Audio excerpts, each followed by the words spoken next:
Tua Tagovailoa going to the Atlanta Falcons.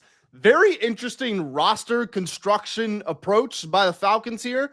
I like the continuity with the lefty, but they've gone for two guys who are just riddled with injuries. In the case of Penix, 3 ACL surgeries. In the case of Tua, as many concussions as seemingly anybody in the NFL. Both of these guys are just constant risks to their own health. I mean, we've seen Tua give himself a concussion basically at different points in his career. So the funny thing is the Falcons are, as a team, they should be all right. I mean, Kevin Stefanski is looked upon highly as a head coach out there. Jeff Ulbrich is a solid defensive coordinator. Who knows what's happening with James Pierce Jr.? All I can say is he had a good rookie season. I don't know if he's going to be even playing football again next year, but we'll wait on that. Bijan Robinson, we know what he is. Drake London, we know what he is. They brought back Kyle Pitts. They lost to Algier, but Bijan's probably just going to win Offensive Player of the Year this season. They got a really good offensive line. Like, this team is ready to do something if they have the quarterback in place. And now Tua's in the mix, and I don't know what that does to the picture, but if he gives them anything, the Falcons can be good. Yeah, and so let's start with the defensive side of the ball. 57 sacks last year, franchise record. And I mean, based on what James Pierce did, he's probably not playing football this year. Even if he doesn't, though, the mentality translates of the defense. Like, the defense was really good last year. They're still going to be good this year. Same coordinator, too. Yeah. Same coordinator. Like, the defense is still going to be okay. I posted a video on that, and someone's like, well, James Pierce is in jail. Well, it's like, they're still going to be good as a whole. They're going to be one of the better defenses in the NFC South. Let's put it at that. Offensively, I mean, they got all the weapons that you would want, and they came alive later in the season. Obviously, Bijan, Drake London, Kyle Pitts is going to be huge. And then Tua may throw interceptions. Like, we know you're gonna throw picks, but just the situation being in the NFC South in an easier division than he has played in, you don't have any risk of playing a cold weather in division game. And to win the NFC South, realistically, you need to win your division games. Like, I'm not saying they're going to beat the Chiefs in an out of division game in, December at Arrowhead, whenever that game takes place. But if you win your division games, you get to play your division home games in a dome. Like, this is the perfect situation for him. Like, this is, if Tua is going to revive his career, it's going to be in Atlanta. Now, the counter to that, there's people that say, well, he had talent with the Dolphins. He might have had some receiver talent with the Dolphins. Don't get me wrong. But it was still a really good division. You're playing against Josh Allen. It's really hard to stand out. You're playing cold weather division games. You're going to be remembered as the guy who couldn't get it done in the cold. Now you're in warm weather with just as good of talent in, a division where you can obviously take over and do some things. You were the first person I heard make the case about the NFC South being the perfect spot for him. And you're right. You did this before he signed with the Falcons. We were talking about the best landing spots for quarterbacks, and you're spot on because gets to play the home games in a dome, and any road divisional games. Charlotte doesn't not cold weather, not snowy all that much there. New Orleans, dome. Tampa Bay, it's not snowing there in the winter either. So he's in the best situation for him. He's not as good as Jared Goff, but it is a similar situation to Jared Goff where everyone was like, all right, well, when the weather's good and when the small hands and the wind isn't blowing around, he's fine. So he goes to Detroit where he's in a dome and the Vikings are in a dome and you got some tough ones with the Packers and Bears. But other than that, it's been pretty good for Jared Goff. That's kind of where Tua is at right now. Now, it's interesting thinking about the quarterback battle between him and Penix because the Falcons want Penix to win this battle, assuming he's healthy enough.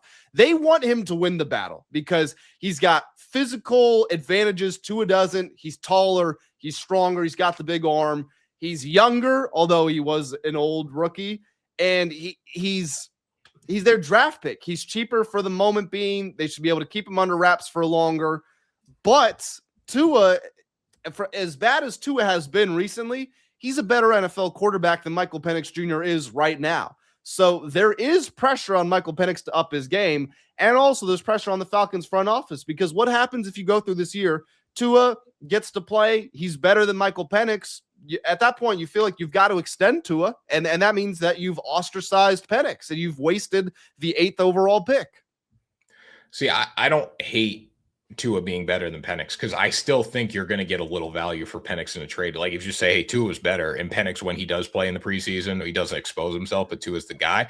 I don't think that's a bad thing necessarily. You're also only paying Tua $1.3 million this year. Even if Tua has a fantastic year, and I'm not talking MVP, but like his ceiling, whatever that is, a middle of the road quarterback, maybe borderline top 10, right? Like just from a stat perspective, if he does do that, you're probably not paying him top dollar. And the fact that all his concussions are still there, I don't think you're going to have many bidders going against you to try to take him off your hands for a long-term deal. So I think if Tua is your guy, I think you're going to be able to retain him pretty easily. You might pay him a little more money, but if he wants to be there and he's getting all this money from the Miami Dolphins too, like that's another thing. Maybe he's going to take a little bit of a discount to stay there too, so that's just a situation here where I think it's not the worst thing in the world if Tua wins the job over Penix. I think honestly, Penix is not that guy, because when they're walking off the thing and somebody says the P joke at him and you react to that, like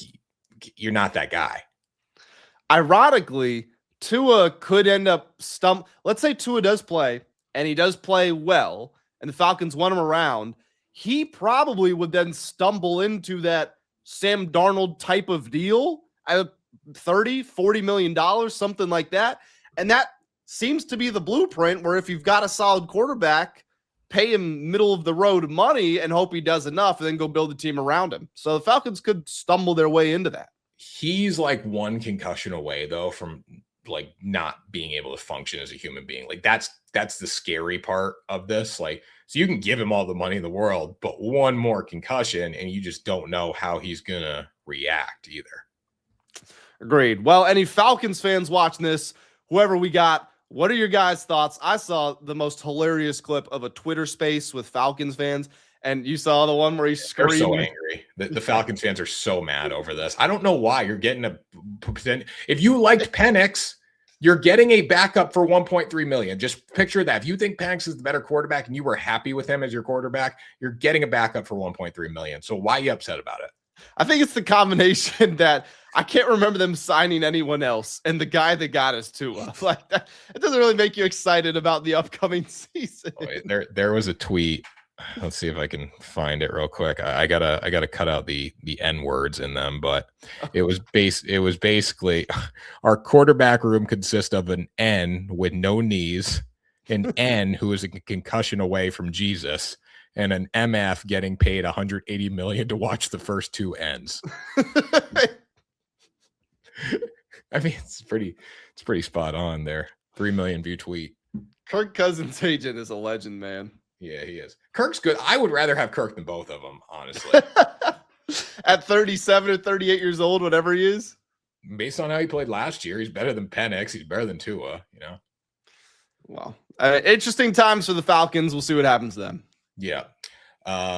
Well, guys, we appreciate you watching the show. Make sure you guys subscribe to Ride the Line, the greatest podcast in sports betting entertainment. Also check out WSN.com, the World Sports Network. We're covering free agency on there. We're covering the NBA, college basketball, of course, MLB. So make sure you guys check that out.